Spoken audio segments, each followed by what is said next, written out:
There's a lot of investment coming into recycling to build more infrastructure.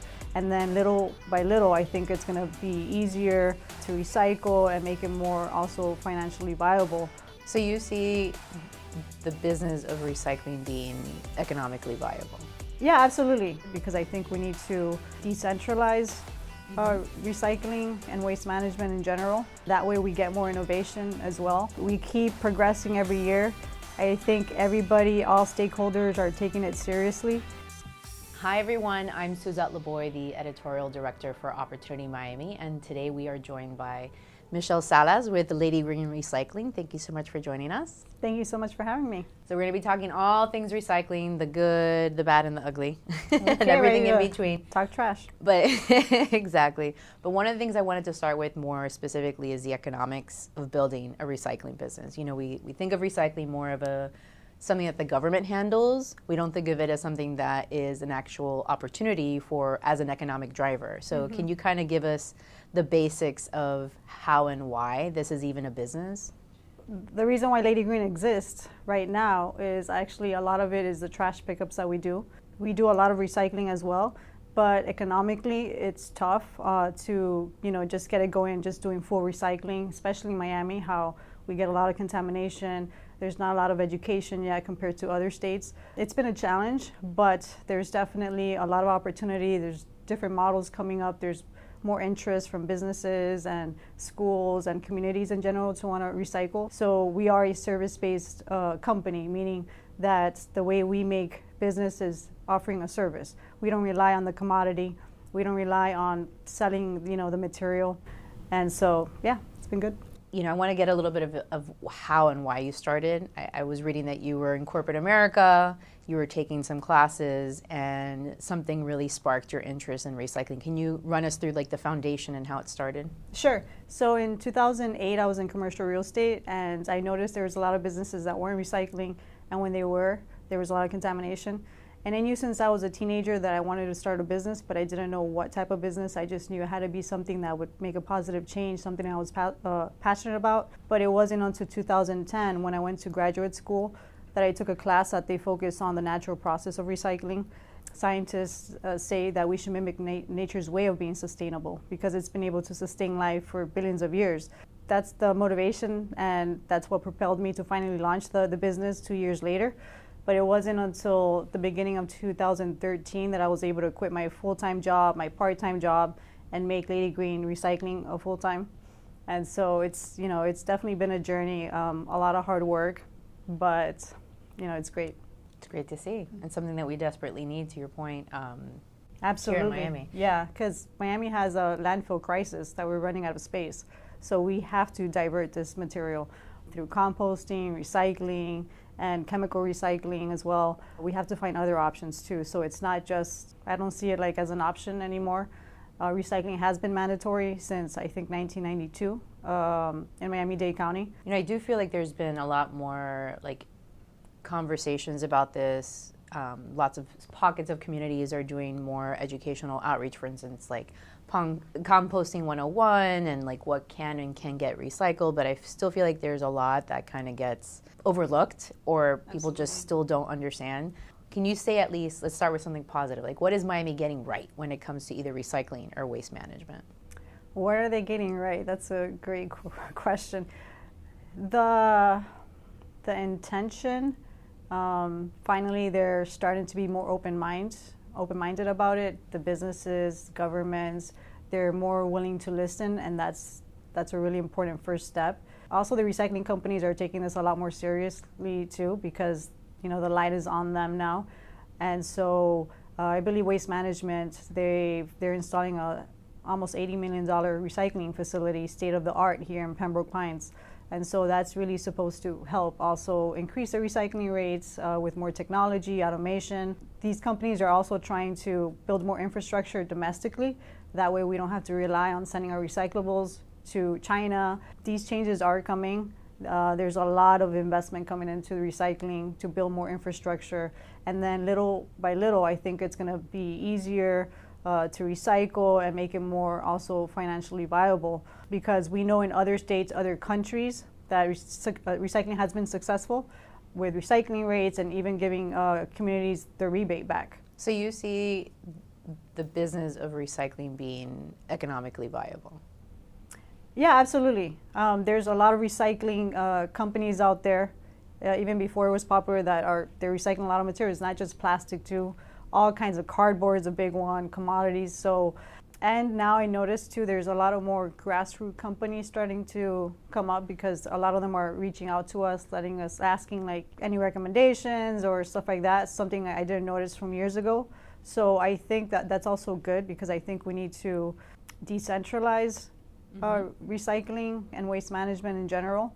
That way we get more innovation as well. In the positives, you're also kind of hinting at some of the things that we're getting wrong, like some of the things that we're looking to solve. So maybe even at the most basic level, like what is it that we just get wrong that just seems like a no-brainer of things that we should be doing right?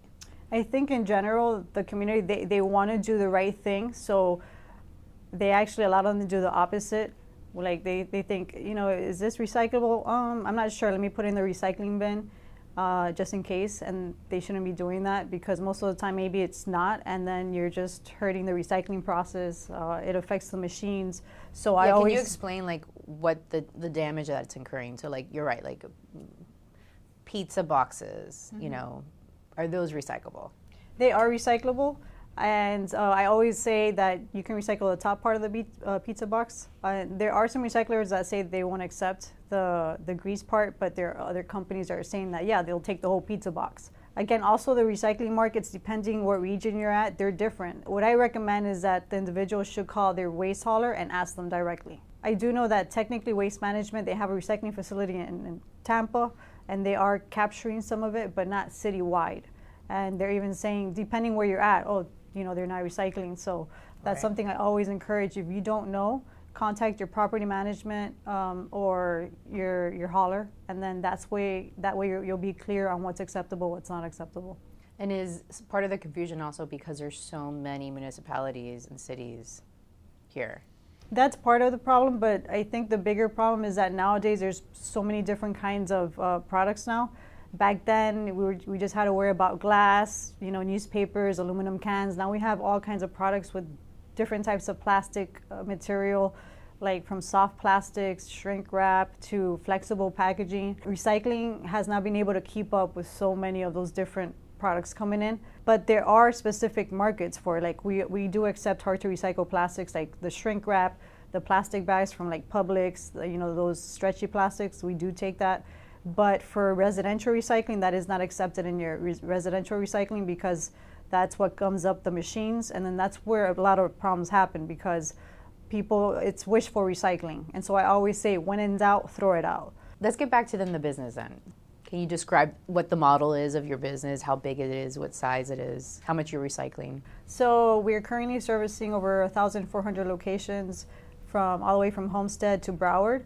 And we're getting ready to take on 300 more locations with other additional business coming in. We do a lot of our majority of the volume that we pick up is garbage. That's actually what kept Lady Green alive the first few years because when I started the business, nobody cared about recycling. So, and just to clarify, this is all commercial, not residential? Yeah, most of it's commercial. We also work with schools. We work with businesses. We do get some residential pickups, like if they call. But for the most part, the residential communities, they have community, county or city recycling. And so we deal directly with the businesses. We are diverting in total like about 600,000 pounds of garbage. Most of the garbage was going to the waste to energy facility, but I'm not sure if you know that it got burned down. So unfortunately right now, a lot of the garbage is going to the landfill. But we are diverting. We're getting ready to move a truckload right now of about, I want to say like 20,000 pounds of just plastics. It's a lot of processing too. So what we do is we go to the businesses and we do multiple stream recycling, meaning we'll dedicate one bin for the cardboard and the paper, the other for the bottles and the cans. That way we can reduce the contamination. And then we do some processing on our own. Like manual processing? Yes, got it. Self-sorting. And then we bale some of the plastics, we bale in-house. That way, we ship it to the recyclers. We also do process some of the plastics locally, some of the hard to recycle plastics that we've made products from, like park benches. We just donated well, through a contest, a school won a park bench made out of the milk jugs that they collected through a contest, the winner. It's a great way to show the next generation Yes. what can be done. Yeah, and that's what we started processing locally. I wanted to kind of show the full process, and we're very education based too. We're an education company, so we have digital products too. We have a Lady Green recycling app that's free to use, and it has a bin sorting game that teaches you how to recycle right by playing 3 levels. And it's basically like you'll see a product come in, and you have to swipe it to the right bin. If you get it right, it'll tell you if you got it right or wrong, and if you got it wrong, it'll tell you why, and then it'll give you, it'll recommend what to do with it. What are the services that you offer? So we offer waste pickup and recycling services, and all of our services are customized based on our clients' needs. So for example, we offer multiple stream recycling, where let's say some of our clients just recycle cardboard and paper, others just soft plastics, others recycle all of it based on whatever they need. And we also, we're big on education, meaning that whenever we start a recycling program, we do a customized education campaign for our client that includes flyers, posters, a 1-minute short video explaining the recycling program. We also do memos that the team or the teacher, they can talk to the students about. They go over the memo in detail, what's acceptable, what's not acceptable, because the education is so important. And that's also one of our services too that we offer, because we have worked with other schools that they just want our education campaigns because they're recycling. They already have a contract with, for example, Waste Management. And these are the products that we also want to share and share with other schools outside of Florida that we can customize. That's the beauty of it. And I know you wrote a children's book about this. And fun fact, I know you're a world champion jiu-jitsu athlete. Yes. Curious, did any of that come into play when coming with the concept, or any of the approach that you take to the company? Absolutely, yes. Yeah, definitely. I don't know what's harder, training jiu-jitsu to earn a black belt or starting and running a business. It takes discipline, but it's worth it. And, you get something out of it, satisfaction. It's hard work. I know. I like the challenge. Yeah. I think it's actually a nice segue to where we talk about the future of Miami. Opportunity in Miami is all about the 2040 of Miami that we want. How do we envision it, and how we're going to get there? And we hinted at that there's more demand. I know we talked about this on the phone too, or at least I see it even in my community, where we are putting a lot of effort into recycling properly, doing something with our waste. There's been a lot of promotion on compost, or at least discussions about it. And I'm wondering, how do you see the future of recycling in Miami? Well, I'm very optimistic about Miami. We keep progressing every year. I think everybody, all stakeholders, are taking it seriously. Yeah, I think that we're doing it because a lot of people are more aware of what's going on, but also we're forced, like I said, we're running out of space. So we have to do something about it. I'm hopeful that they start talking about, glass recycling facility in Miami, because I know there's a big demand for it, and there's a lot of that glass that can be easily recycled. So I do expect more recycling, and there's also more companies that want to actually start like chemical recycling plants here in Florida. So there's also that too from the other side, from the recycling industry. They're interested in this state for various reasons, and that's also good too, because we need the recycling facilities, but we also need the participation.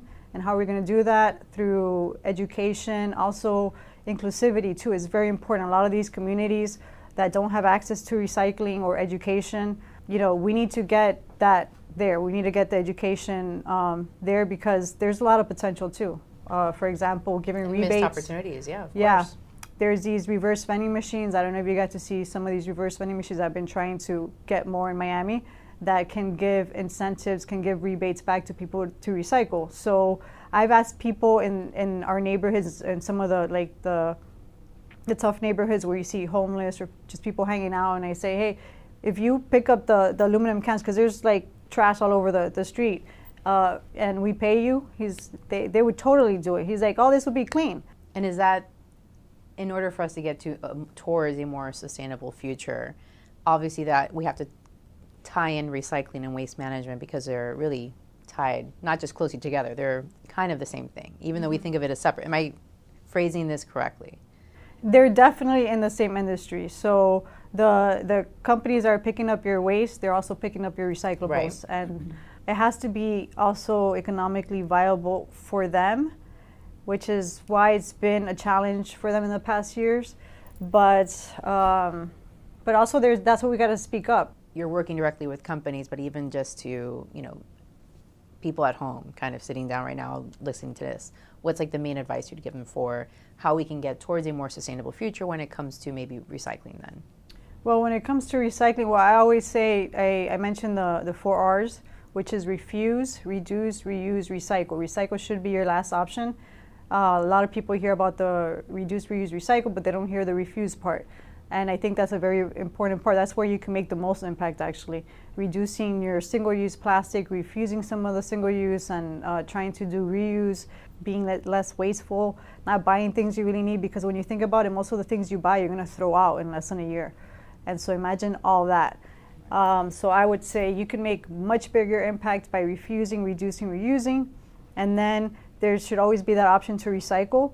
You can make those little changes when it comes to recycling. You can do a bunch of other things, but since you asked specifically about recycling, I'm just thinking about that. Because we can talk about energy conservation, energy efficiency, those are also big impacts too.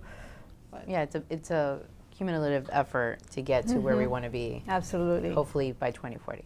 But exactly. Thank you so much for joining us. This was a great conversation on our future of recycling, so thank you so much. No, thank you for having me. It was a pleasure.